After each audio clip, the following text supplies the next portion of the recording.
Oo, anong ating tatalakayin Yun, ngayon? so yung una-una nating tatalakayin ngayon dito, no, lumabas na Yung kahapon yung pangalawa, no, pangalawa to eh. Na Na-arrest warrant, Naku. no, kay Atong Ang.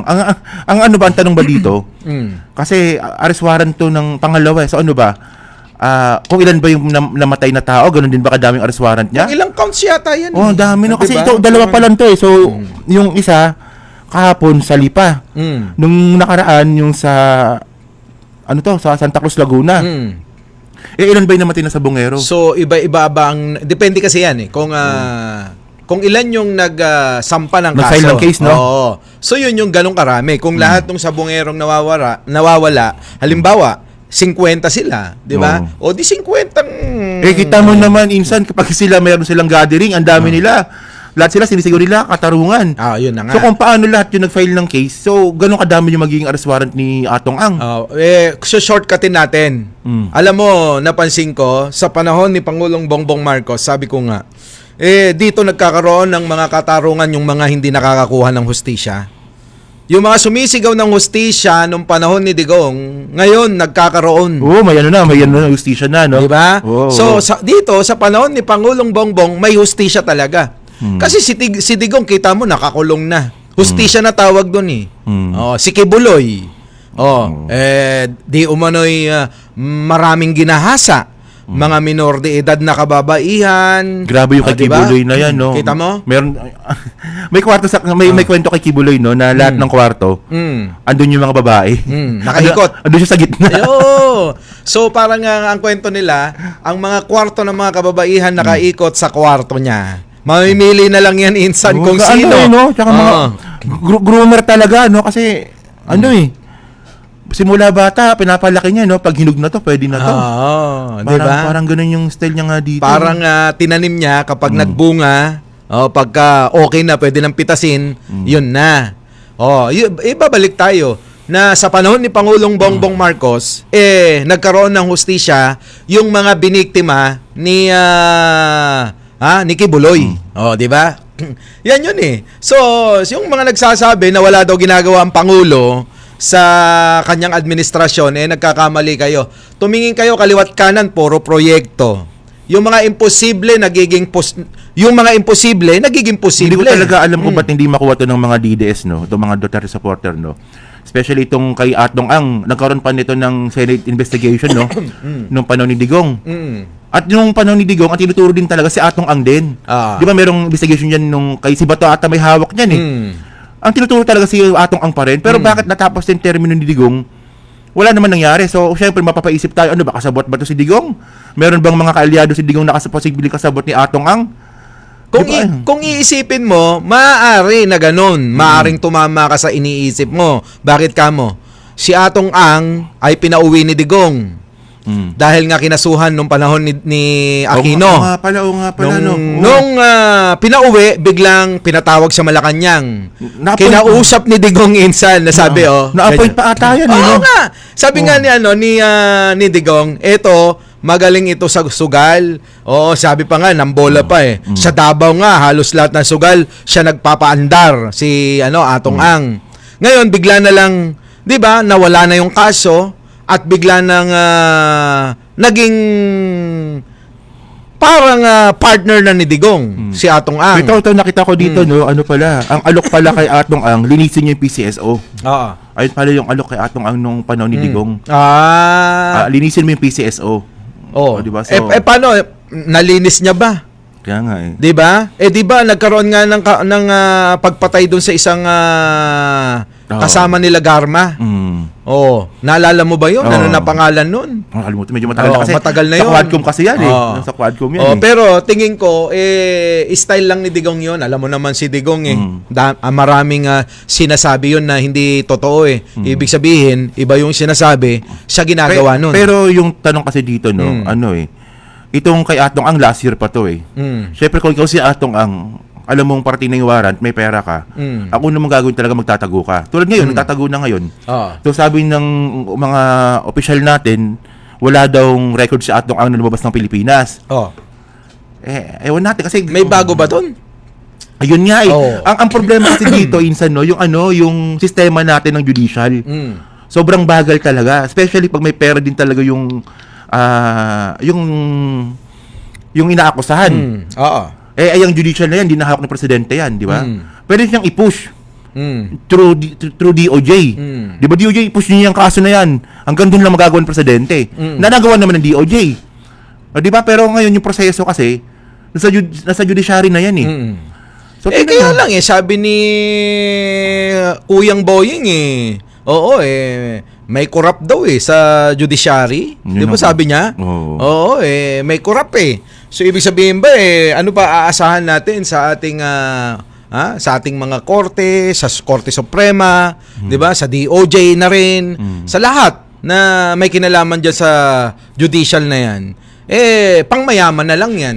Pero hindi na rin, pero dapat kasi marunong din dapat mag-appreciate yung mga kritiko ni PBBM na ayun ang pangat sa kanila wala na sila nakikitang tama ayun ang pangat sa kanila hindi ito usapin ng Duterte ka ba o Dilawan ka ba o Marcos ka ba, ang usapin dito kasi hustisya kasi so ngayon talagang di ba talagang makita ngayon natin dito na natutuwa ngayon yung mga biktima ngayon ng dati missing sa Bungeron lang ngayon killed na parang dati missing sa Bungero, ngayon missing accused.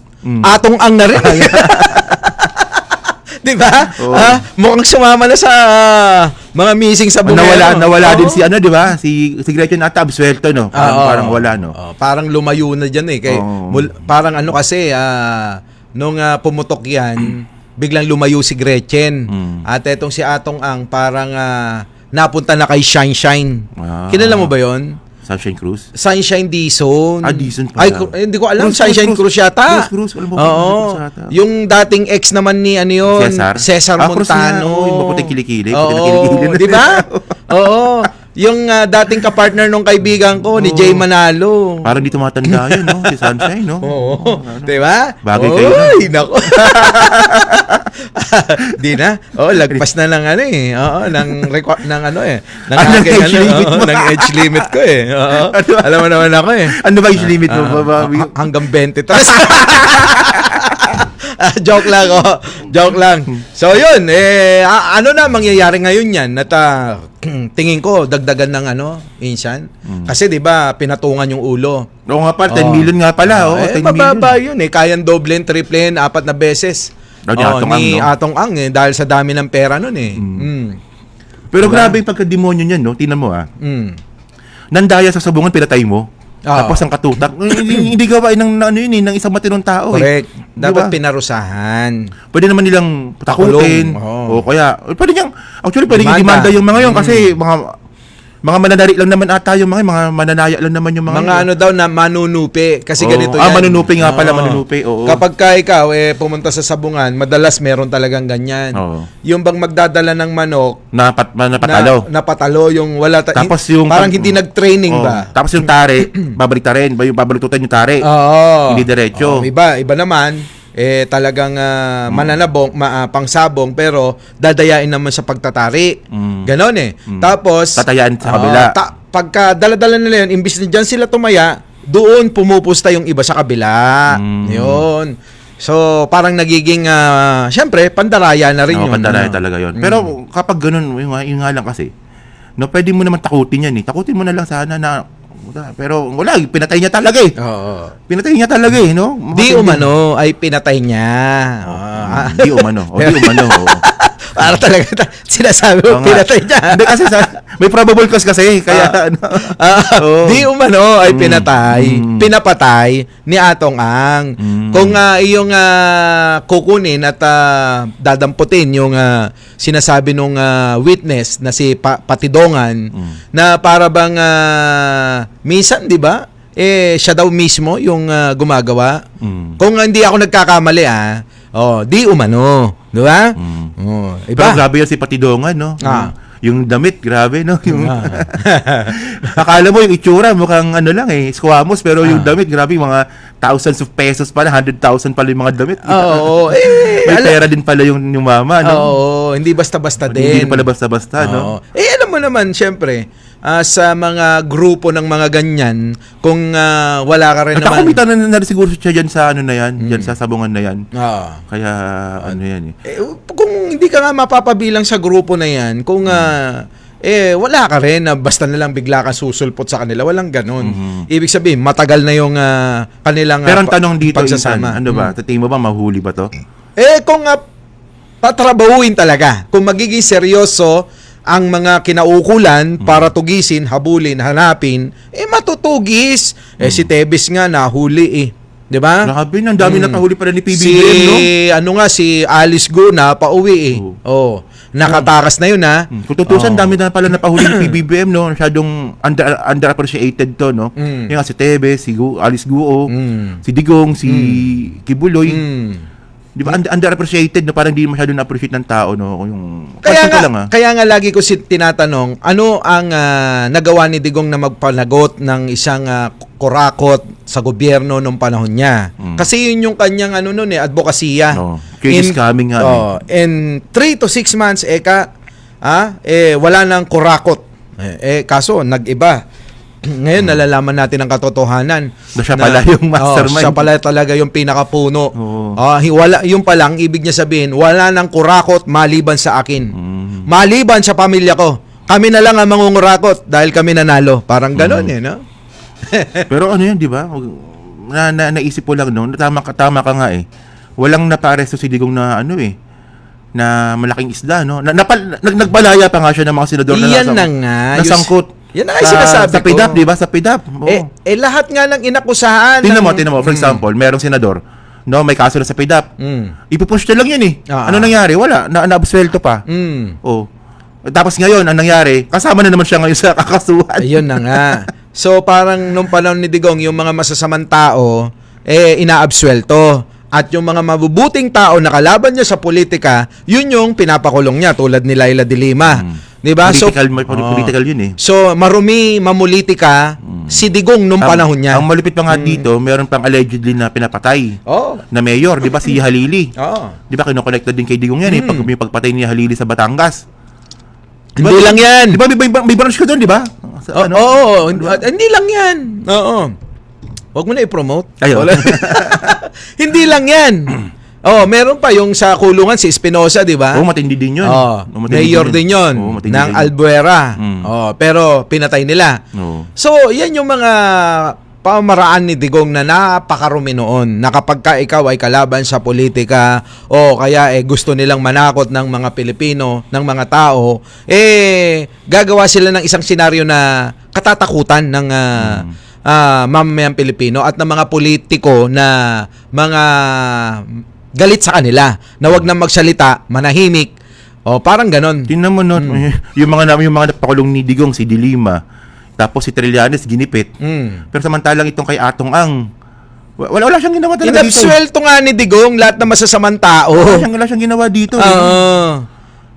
Kaya alam mo, yung sinasabi nila na hero si Digong, alam mo naman yan, noon pa tayo, nag-uusap na tayo dyan na hindi yata nila naiintindihan, nauunawaan yung mga kinikilos ni Digong, laway lang yun. Nung hindi pa tayo sa politika na vlogger, talagang ayaw na natin kay Digong eh. Ayaw na. Kasi nga nakikita natin di ba? Tulad niyan, sabi ko nga, ano ba ang nagawa ni Digong sa ating bansa? Ayan yung bintang sa mga ibang PBBM supporter vlogger no? Alam mo, isa sabihin nila, yung lisensya mo, yung pasaporte mo. Ano yan Ano yan legislative yan Oo nga. Pipirmahan niya na lang yan At saka, insan, sige, bigay na natin dahil kay Digong, dahil siya yung presidente.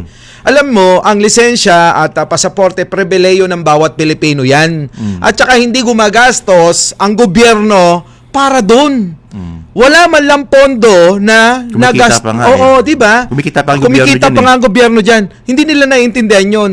Ang tinutukoy ko rito na mga proyekto, yung bang tulad niyan, ang daming proyektong ginagawa ni Pangulo, yung dam diyan sa Nueva sa may Isabela, na napakaganda, at marami pang iba na mga natapos na mga tulay, kahit nga sa Davao, di ba? Na pinagtatalunan pa nila, na sabi nila, proyekto yan ni Tatay Digong namin. Pero ni isang tubo, ni isang poste, walang naitayo yun. Pero inaako nila na effort daw ni Digong yun. Alam nyo, hindi na kasi mahalaga kung kaninong effort kaya merong ganyang proyekto. Ang tinitignan ngayon ng tao kung kaninong administrasyon natapos yan at doon yan ikikredito.